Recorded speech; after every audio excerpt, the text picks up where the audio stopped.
Hello and welcome to Harper Broadcast. I'm Amrita Tripathi in conversation today with Shubhra Gupta about her book 50 Films That Changed Bollywood.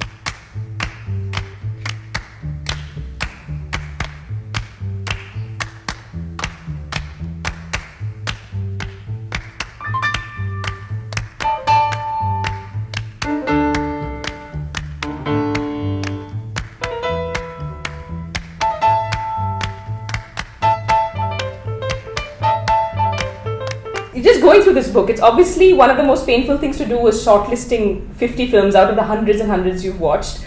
You do say somewhere in the beginning of the book that it's that the question of how do you solve a problem, that's Maria. Can you take us through a little bit of what went into, how you shortlisted from the hundreds of films and you went back to your own reviews over the years? That's correct. So the idea was to actually take a look at the original review and then to revisit the film that we chose, and then to see how those films stack up today.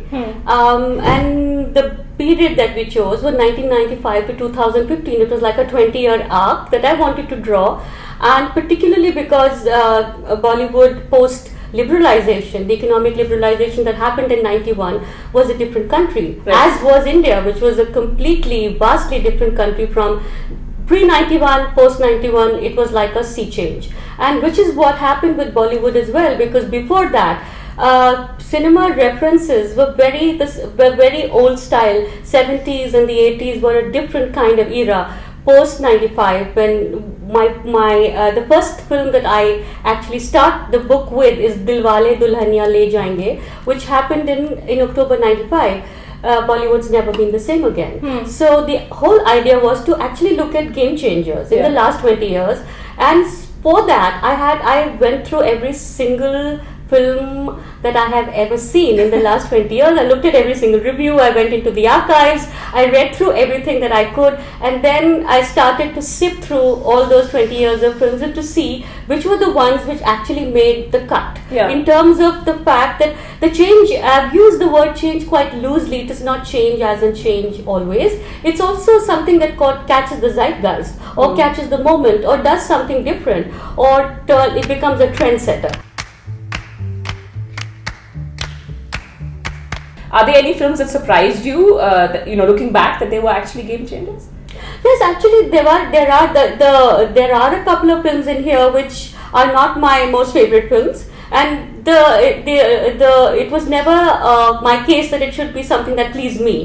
It was supposed to be choosing films that did something different. So, for example, there are a couple of films in here which I didn't particularly care for. There is I talk about Rohit Shetty's Golmaal, which I chose for the simple reason that it changed comedy in Bollywood so decisively that no other kind of comedy could raise its head after Rohit Shetty's Golmaal became the massive hit that it did.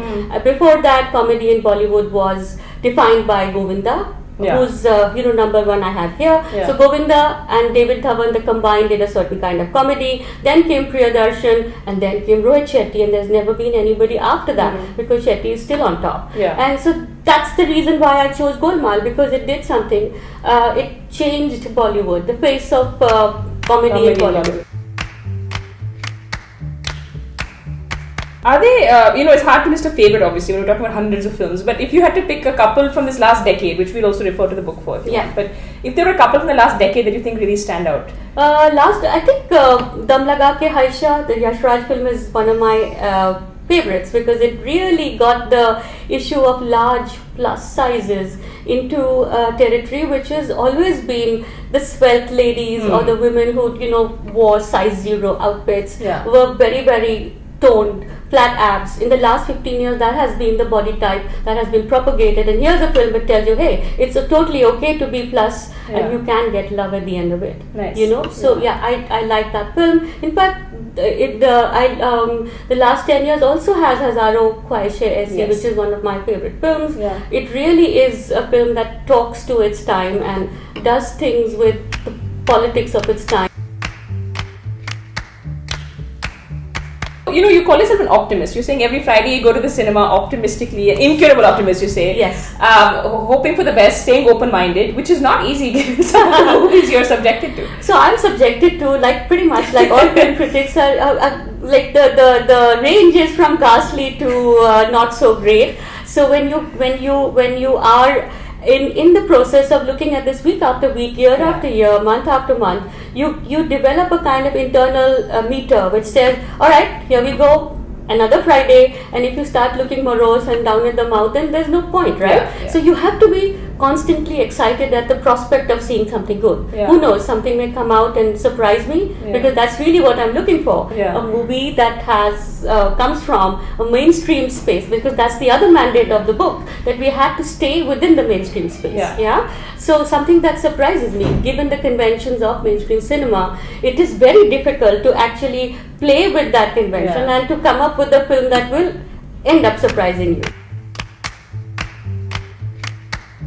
You and Anna Vetikad, of course, another film critic, have been quite vocal about calling out the kind of trolling and the actually it's just online abuse that we're seeing. I think trolling just gives it a different name.